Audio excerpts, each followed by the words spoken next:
Recently, I volunteered in a Thai retirement home for elephants. We are working here for the elephants and the elephants not anymore for us. This is our slogan and that's very.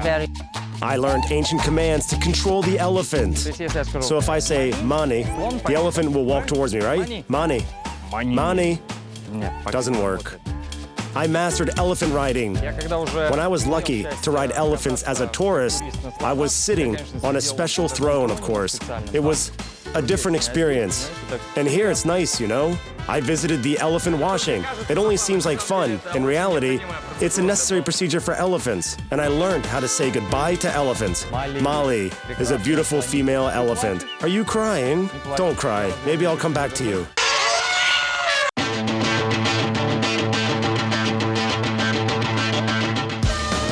After I've spent some time with the elephants in the shelter, I want to meet the elephants who live in the wild. Are there still any left? Do they even exist? It is said there are some left. That's why I'm going deep into the country to the border with Burma to see real, wild Asian Thai elephants. I'm not sure, though, whether I'll find any. By the way, all elephants are wild. They can be trained, but not truly tamed, because they almost never mate in captivity. Somehow, I ended up in a National Royal Reserve. Here, I've met rangers who, like Mowgli, live with the inhabitants of the reserve and put all the data about them to the Jungle Book. They kindly agreed to help me find wild elephants.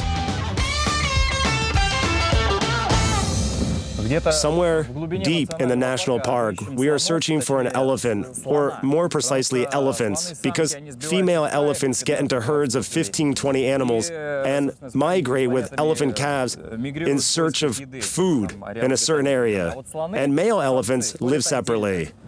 And now we've just seen traces, or rather, these fresh piles of elephant manure. It turns out they are 1 or 2 days old, which means that elephants should be somewhere near. Near meaning probably in meters or 50 square kilometers. How is he to be found? I don't know.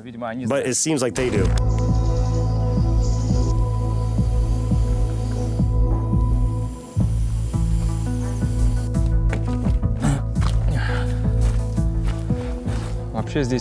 Filming is not allowed here. I don't know why the regulations are so strict, but it's difficult here. That's why we act as if we weren't filming, but just walking.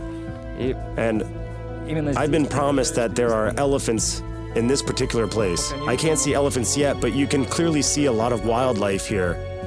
But don't be afraid. Well, we only need to see an elephant. Only such a well-prepared jungle user like myself could come to this place in flip-flops. Well done, right? 2 days ago, I wouldn't have imagined voluntarily going to the jungles at night to find an elephant. I still can't fully understand. Either the ranger wanted to test my courage, or these half-wild men see better in darkness. Maybe elephants come to the watering hole at night because it's being cooled at this time, and it's easier to meet them here rather than searching for them all the way around. I still cannot find any reasonable explanation for my heroism, but one way or another, I accepted the challenge. I've never traveled through jungles by car. The feelings are, of course, let's tell this straight, it's not fun. In order to find an elephant, a usual elephant, not necessarily a white one, we are probably going to the watering hole now at night. The ranger said no lights, nothing. I have to use a small camera. It's a funny time, 20 to 8 in the evening, and pitch black. I've already seen a couple of luminous eyes. I don't know where we'll come.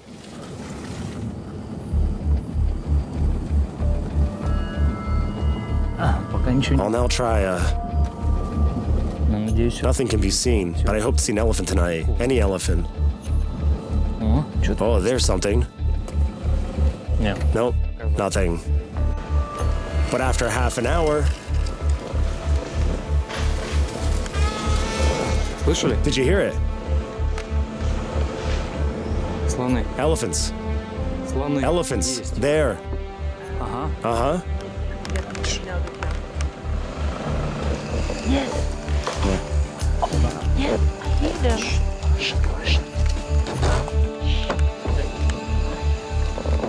They could be very angry, so we have to always be ready to jump in the car.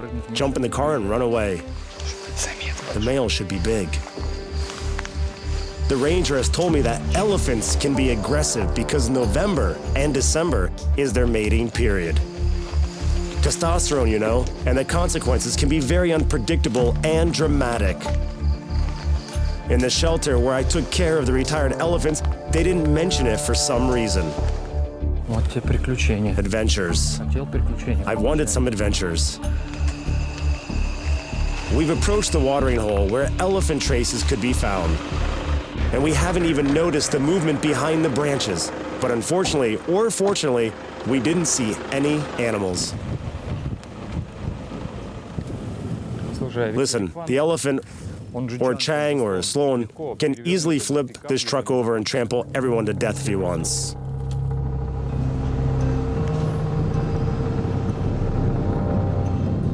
To be honest, the news about increased aggressiveness in elephants during the mating period has really scared me, and for a good reason. When I came back to Moscow, I learned that an elephant here in Thailand trampled the handler during his hormonal flux. On the other hand, there are more cases of dogs biting their owners to death. Someone has to get caught today. The key point is that it shouldn't be me. It's probably the rare moment when you realize that elephants are the biggest mammals on Earth, and going to look at elephants at night, I've just realized that it isn't the best idea. What if he just jumps in front of you? Nothing good, probably. These branches, for example, it seems that someone has been walking on them. But you only start thinking about it when they are behind. Trampled areas here are elephants' paths. I can feel their smell. Fresh. I'm trying to speak as quietly as possible. I'm afraid that the elephants will hear us. Elephants, on the other hand, have nothing to fear. They can even communicate at a distance of 4 kilometers using low sounds and trampling. The human ear doesn't perceive their low frequencies. Besides, elephants can walk the paths almost silently. Their feet are as springy as a sponge, and a special structure of leg bones make them put all their weight on the front part of the foot, so they always tiptoe.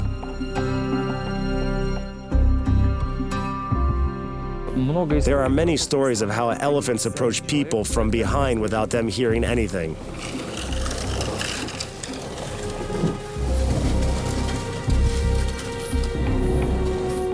Usually all the adventures start from this moment. They stop to get a stick from under the wheel.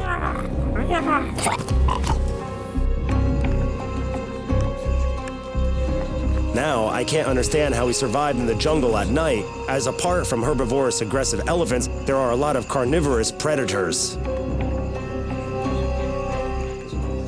This camp wasn't here for people to live in, and they climbed the trees every night and slept there, because there are a lot of wild, dangerous animals in this park. Obviously, the elephant is the biggest one. It doesn't care as it's unlikely to be attacked. Yet, there are tigers here, and the fact that we've been shown the traces proves it again that it's dangerous here. Well, like in any other jungle, I suppose. Wide-ranging flora and fauna are represented in this park. Wild Asian bears. They are not as big as brown bears, but are still bears. Many different cats, from big to small. So far, I've only seen one little monkey, and one monkey even smaller. I've only heard elephants. I think if I see elephants, or even hear them loudly, I'll add something to elephant's manure in the forest. That's roughly how it happened. There is someone there, walking parallel to us. We finally managed to find an elephant and come very close to him.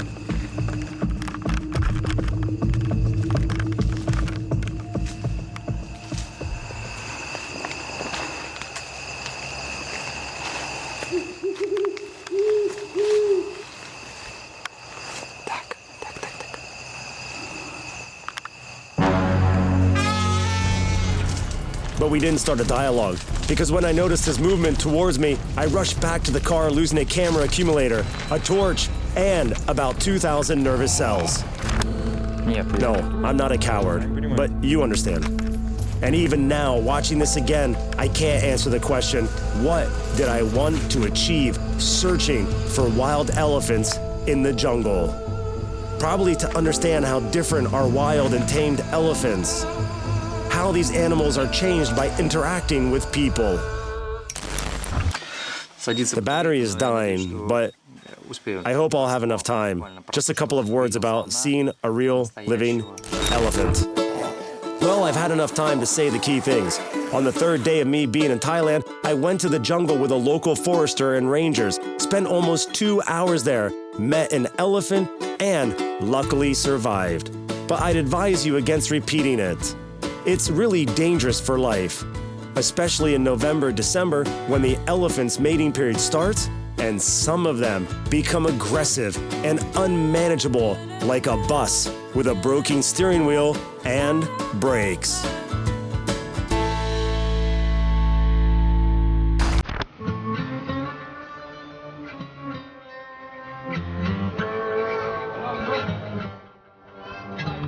From the jungle, I got to the nearest touristy town, Sayok.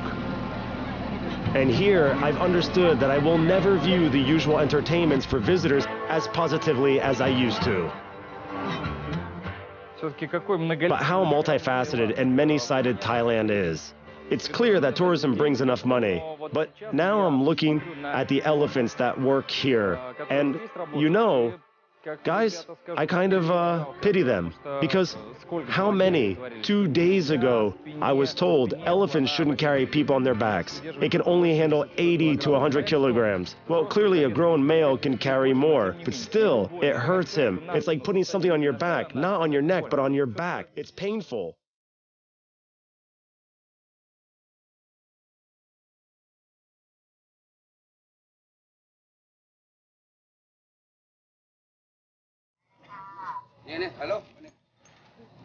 Come here, go for a ride. I don't want to. Not on this one. I pity this one for some reason. I probably go over the top, and a normal handler must take care of his elephant and worry about him more than I do. Here you go, my little one. Here you go. Here, I'll give it to you. I will. For some reason, the cartoon about a little mammoth comes to mind. It's too early for him to eat bananas. Okay, I see. He drinks milk. Here, a banana for you. You've earned it.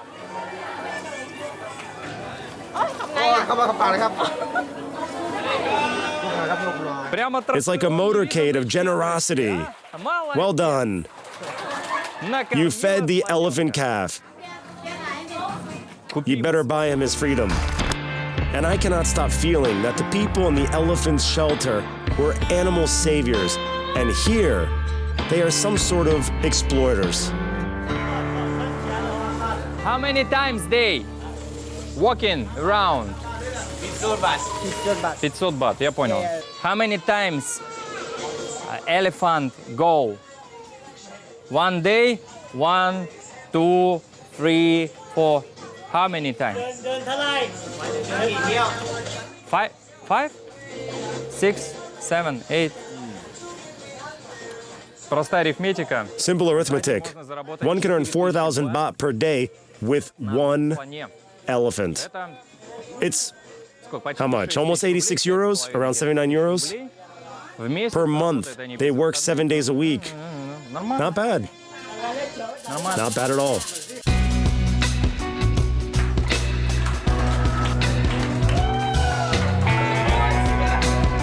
But then again, I don't know what I would do if I were born in Thailand.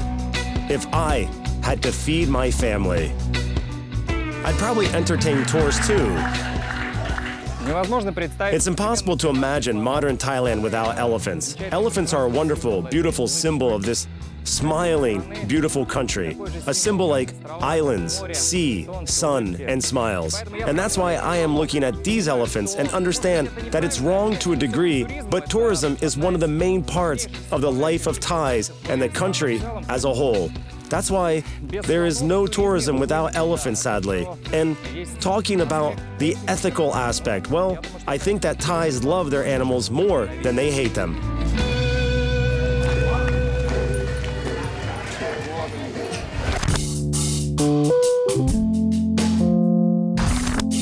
I really wanted to see royal white elephants before I leave. They are very rare, and they are the country's pride and the symbol of power. Earlier, Thailand, Burma, and Cambodia competed in who'd have more white elephants. White elephants even became causes of wars. I've come to the ancient city Ayutthaya, the former capital of the Kingdom of Siam, to find the descendants of those royal elephants or their handlers. We are going to get a tuk-tuk to go to the temple where the statue of the golden Buddha is. I hope there will be elephants nearby. Or at least we could ask the monks. Maybe they know. Monks know everything. I agree. The elephants are everywhere.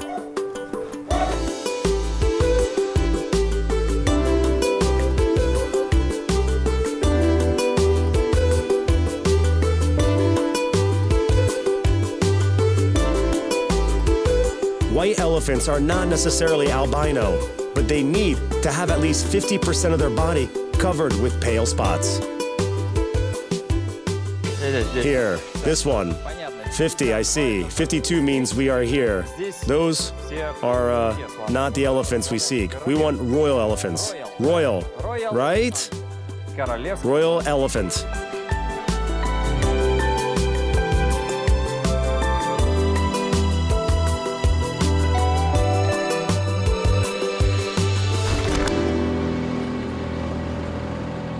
At the entrance of the cathedral, I noticed a curious poster or a set of rules. It's probably the first time I see such an intuitively understandable table.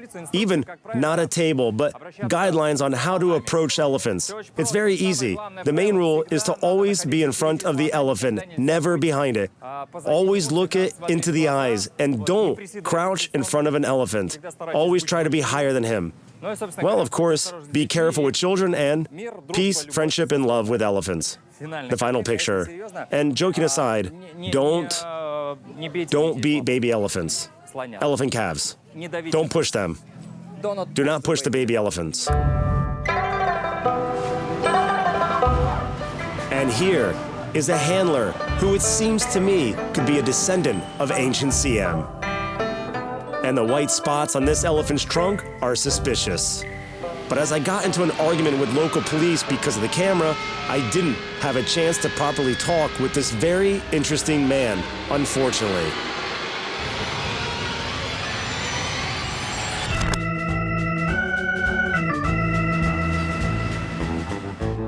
However, leaving the local police department, I stumbled on a cafe which reminded me about a curious fact that was worth checking. Oh, coffee. That's what I need to find. If it's the coffee I'm thinking about, it's a very expensive coffee, which is made using elephant's gullet. Because basically, the coffee beans are then extracted from its feces and are turned into one of the most expensive coffees on earth. But probably it's another one. Yes, that's how it's produced.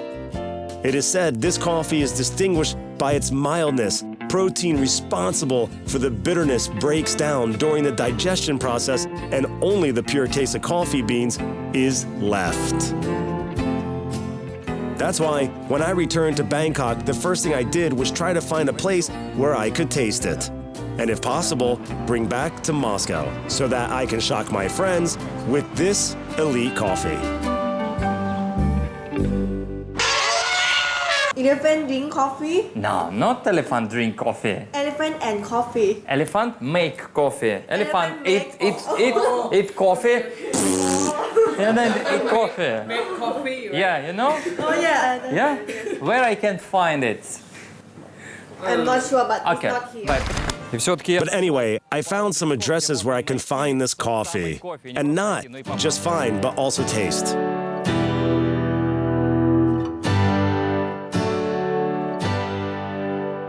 But I guess it wasn't my day. The expensive restaurant where the staff gave me trousers to enter removed this coffee with this taste from the menu.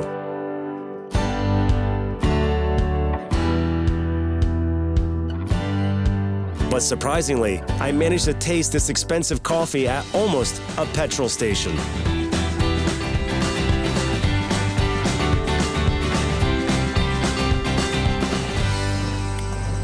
This coffee tastes like espresso, just a bit more bitter, but I don't really know why it costs so much. I remind you, it's so-called black ivory.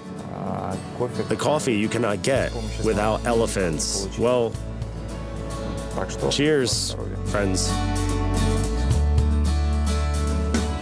I actually think they just brought me a normal espresso, especially as it cost 10 times cheaper than the original. But I couldn't check this. Maybe next time.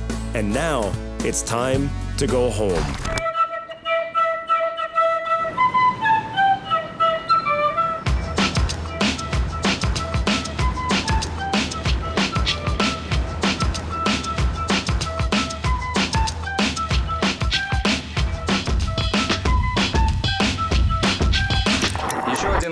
Another day is over. Today, I visited the ancient capital, the jungles, went to a show and met elephant handlers. I'm in a wonderful mood, but this is a detail. I just don't want to leave this place. Thailand, I love you and your elephants.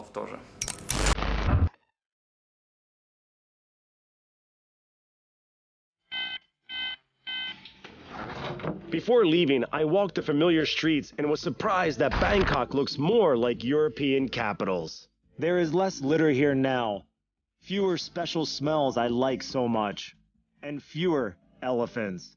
To tell the truth, this time in Bangkok, I've only seen them in names of shops and drinks, pictures, and sculptures. Everything in Thailand is called after elephants. This word, chang, can decorate everything and everyone. And I'm glad that during my visit, I've managed to visit 3 completely different places in Thailand, where the lives of people and elephants intertwine to form one pattern and cross on a fixed axis. In the shelter for old and sick elephants, where everyone can become a volunteer and take care of the animals for a few days or even months. For those born in handler families, there is no creature closer than elephants since their childhood. They carry this friendship through their entire life. Unfortunately, I haven't seen any pregnant elephants during my journey, but as I said before, it's a rare phenomenon. 5 years pass between pregnancies of each elephant lady.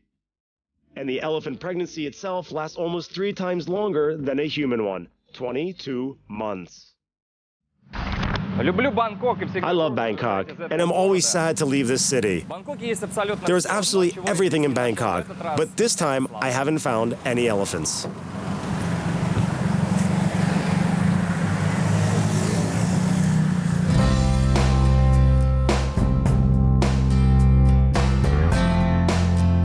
I was leaving Thailand with mixed feelings. On one hand, I've never been so close to these wonderful, mysterious animals, never met them in almost a wild environment. On the other hand, I clearly understood that the life in Thailand is unlikely to change soon, which means that these hardworking elephants will only be able to relax when they retire. But it's also not so bad.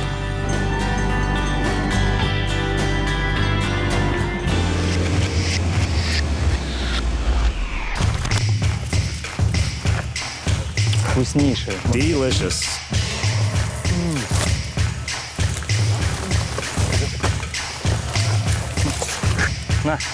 Here. Wow.